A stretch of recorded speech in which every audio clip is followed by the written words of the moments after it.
questions. The big why and then the tactical why.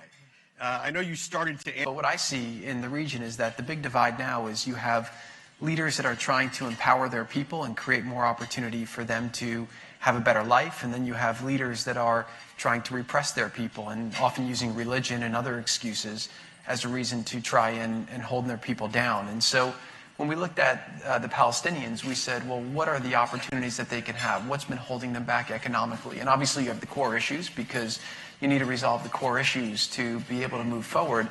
But what we started doing is building an economic vision for how do you take that region and push it forward in a more substantial way. And so what we will be able to put together is a solution that we believe is a good starting point for the political issues, and then a outline for what economically can be done to help these people start living a better life. And I do believe this, is that there is a greater division between the experts and the people who negotiate this and talk about this and work at the think tanks and work in the negotiations than there is between the people. We see this as, Israel's a very special country.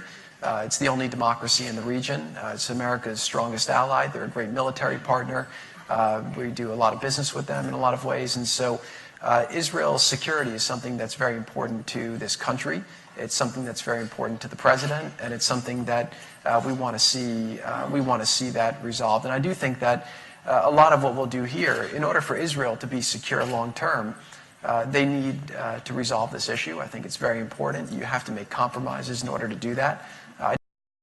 I don't think anyone will question, if we do ask Israel to make compromises in our proposal, that we're going to ask them to do things that would put them at risk security-wise. I don't think the president would he would not take decisions himself that he would think would put America and the people who he represents at risk, and he wouldn't expect another leader to do that. But he also thinks that if you're able to help the Palestinian people have dignity and have opportunity and create a new paradigm and break this cycle, he thinks that that's within the whole region's interest and also in America's interest.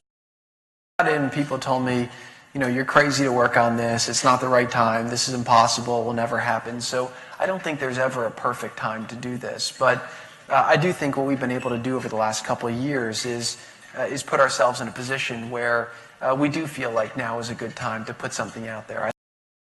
What we want to do is put something out that we think is based on logic, where unquestionably we can say that this will lead to the Palestinian people living a much better life. And we hope that people will act rationally. And I do think that it'll be a test for the Arab countries, and it'll be a test for the international community. Are they going to be stuck in reflexive positions that don't make sense and that have not created peace? Or are they going to look at this for what it is, study it, and say, this makes sense. Why don't you try to engage with it? If you have, problems with these details, why don't you go sit down with them, try to change it? But I do think this is a problem that deserves to be solved, and I am hopeful that, the leadership from both sides will sit together and try to, figure out, based on the framework we provide, how they can move forward.